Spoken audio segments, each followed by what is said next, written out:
Fala galera, tudo bem? Você tem algum dinheiro investido num CDB do Banco Master e não faz ideia do que esse banco faz? Nesse vídeo vamos começar a análise do Banco Master. Meu nome é Lucas, do canal Irmãos Investidores. Primeiro passo, pessoal, é a gente entender o que o banco faz. O que ele é, um pouco da história, se a gente achar um pouco da diretoria. Então vamos para a tela do computador e eu vou começar digitando aqui no Google Banco Master RI, para a gente achar aqui o site de relação com investidores. A gente vem aqui no Banco Master, vamos aqui inicialmente começar com um pouquinho da história do banco. Sobre nós, a primeira coisa que a gente observa aqui é que o banco ele tem 4 décadas, é um banco antigo, e aqui a princípio ele falou que existe aqui alguns novos pilares recentes desde 2019, com a mudança do controle acionário, onde ele se tornou aqui um novo banco digital, chamado aí hoje de Banco Master. Beleza, primeira coisa que a gente levanta aqui, existiu alguma reestruturação aqui em meados de 2019. Vamos tentar entender o que é um pouco desse passado do banco, para a gente começar a saber o que é esse banco. A trajetória, olha lá, ele foi fundado aqui, até com outro nome, fundada a Máxima Corretora, ou seja, era inicialmente lá em 74, uma corretora de valores chamado Máxima. Então a gente vem aqui, 84, criação da consultoria, 96, 99, 2000, olha que interessante, né? Apesar de ele ter 40 anos, esse banco começou a operar com crédito em meados aqui de 2000, ou seja, tem pouco menos aí de 23 anos. Se a gente comparar com outros grandes bancos, é um passado relativamente recente. Você pega Itaú, Bradesco, Santander, os grandões, eles têm um histórico de operações de crédito muito mais antigo que o Banco Master. Primeiro ponto de atenção. Então a gente vai passando, olha só, cria o primeiro fundo aberto de direitos creditórios do país com avaliação máxima, blá blá blá. Outra coisa que chama atenção, ele teve aqui algum aspecto de operar com direitos creditórios. Depois eu entro mais em detalhe o que é isso. Vamos passando. Olha aqui em 2010, ela tem também uma asset management, né? uma gestão aqui de patrimônios, uma empresa que faz essa gestão de recursos. No final de 2010 tinha aqui em torno de $1 bilhão, até um valor interessante para essa época. 2011, 2013, perfeito. Aí olha que interessante, pessoal, quando a gente olha aqui na timeline, tem aqui um gap entre 2013 e 2019, são 6 anos, você vê que os outros aqui não era tão espaçado. Tem um gap que ele fala aqui em 19, em linha com o sobre nós que a gente leu lá para trás, uma mudança de controle acionário com a função de nova diretoria, novos produtos e nova infraestrutura. Aqui o que chama atenção inicialmente, meu amigo e minha amiga investidora, é que é um passado aqui recente. Vamos tentar entender o que aconteceu nesse período para a gente entender o porquê a partir de 19 houve essa reestruturação. Aqui no detalhe ele vai acabar não falando muito desse histórico, porque ó, a gente tem aqui para você, para a sua empresa, e aqui a gente tem diretas informações. Vamos tentar agora, o nosso querido Google, achar um pouco sobre esse conteúdo, que era o Banco Máxima, em 2016 a 19. Vamos abrir aqui alguns vídeos para a gente entender. Olha, Banco Máxima mudou de nome, agosto 21. Aqui também, olha que interessante, tem aqui uma boa notícia aqui do G1, que os diretores viraram réus por alguns crimes. Vamos ler aqui para entender. Aqui a mudança de nome, interessante o valor, uma boa fonte, vamos tentar ler aqui também. E aqui na Wikipedia, eu acho que aqui é o suficiente. Vamos lá, pessoal, vamos passar aqui um overview dessas principais notícias sobre o banco, focando um pouco nesse passado recente do porquê em 2019 mudou essa diretoria. Então aqui ele muda de Máxima para Master, né? E aqui ele fala assim, ó, com uma nova diretoria assumindo em janeiro de 2018, o Daniel Vorcaro mudou aqui o nome e tentando mudar a estratégia. Aqui tem uma certa entrevista aqui com a Invest News e aqui se pergunta. Então ele fala, mudança aqui de marca e é bem diferente de 2016 e 2016, que estava muito focado em crédito imobiliário. Opa, o que aconteceu com esse tipo de crédito nesse período? Então aqui ele comenta que eles têm focado mais em crédito pessoal e o consignado. Beleza, acho que aqui é o principal aqui dessa notícia. Vamos olhar também aqui, ó, do G1. Ex-diretores do Banco Master viram réus por crimes financeiros que teriam sido cometidos entre 2014 e 2016. Então aqui existe uma denúncia que detalha aqui algumas manipulações contábeis e prestações de informações falsas ao Banco Central pela divulgação aqui desses dados inverídicos nesse período. O que aconteceu nesse período?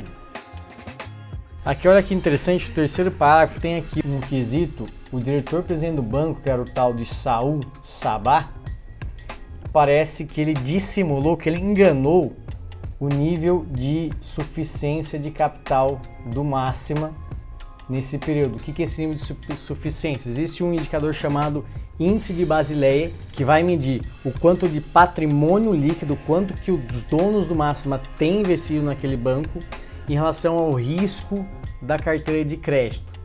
Ou seja, quanto mais dinheiro ele tiver frente a esse risco de crédito da carteira que o banco opera, mais seguro ele é. Você concorda? Mais o acionista controlador tem um alinhamento de interesse em proteger, em operar bem aquele banco. E mais no sentido de solvência e de liquidez, esse patrimônio líquido poderia fazer frente a alguma situação de estresse na carteira de crédito. Então pensa bem, eu coloquei R$100 num banco e tenho uma carteira de R$1.000. Eu emprestei para um amigo meu. 100 sobre 1.000 é 10%. Esses 10% seria meu índice de Basileia, é o quanto que eu tenho alocado naquele banco sobre a minha operação de crédito. O Banco Central exige níveis acima de 11%, depois eu confirmo aqui na telinha o valor exato, para bancos aqui do tamanho do Master. Então, a princípio, nesse período aqui, 2015-16, parece o banco ter havido alguns problemas para que o diretor aí viesse a enganar esse índice de Basileia que ele reporta ao Banco Central. Aqui indo para o nosso terceiro artigo, também aqui no valor ele comenta dessa mudança. Então olha aqui, a gente tem mais ou menos, a gente tem de novo aqui um parágrafo interessante.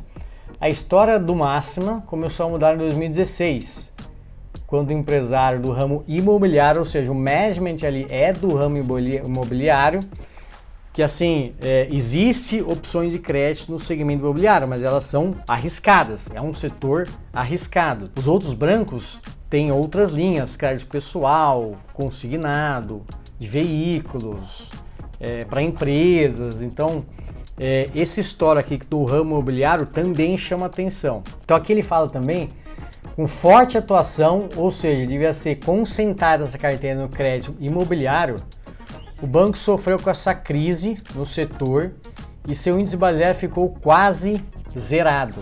Ou seja, mais um indício aqui, pessoal, que esse histórico recente, meado de 15, 16, o Banco Máxima, hoje Banco Master, teve sérios problemas, quase veio aqui a falência, operando com a carteira de crédito imobiliário. Tanto é que depois aqui os sócios aportaram ainda 400 milhões e parece que ainda teria um plano de 200 milhões. Isso a gente também vai conferir quando a gente olhar os números do banco.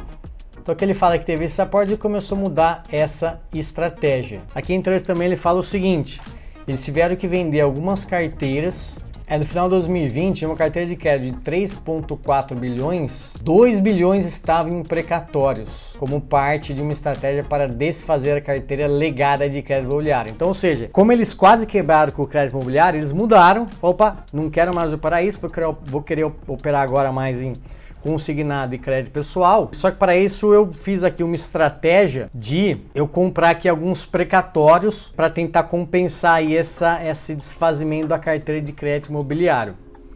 Então teve aqui uma redução de carteira, isso é péssimo para um banco, né? Mas envolve essa reestruturação de estratégia. Beleza, pessoal, então quais são os principais insights para a gente começar a entender o Banco Master?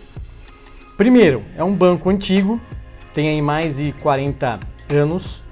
Segundo, teve ali no seu passado, entre 14 e 16, uma frustração de resultados, quase que entra numa falência, segundo os nossos artigos, tiveram aqui denúncias contra engano desses números que eles reportaram ao Banco Central no aspecto do índice de Basileia. Então, ou seja, lá nesse período, com a crise do setor imobiliário, se a gente for lembrar, 14, 15, 16, o CDI estava muito alto, os juros aumentou, a economia estava ruim, estava caminhando mal e o segmento imobiliário ele sofre. Logo, o banco que tinha concentrado uma carteira nesse segmento sofreu também. Ou seja, o capital que ele tinha alocado em relação a esse risco de carteira chegou a quase zerar. E um nível muito baixo, abaixo de 11%, o Banco Central já começa a imaginar uma reestruturação forçada daquele banco. Ou seja, por regulação, ele tem que manter um índice mínimo desse nível de Basileia. Além disso, meados de 2018, tiveram aqui algumas reestruturações da estratégia do banco, mudou aqui a diretoria, começaram a entrar em consignado, crédito pessoal, para tentar gerar mais lucro através dessa carteira do banco. Então, pessoal, no próximo vídeo, a gente vai continuar com a análise do Banco Master e vamos entrar com um pouco mais de detalhe nos números desse banco. O que ele tem de carteira, como que ele se financia, indicadores de resultado. Nos vemos lá, um grande abraço.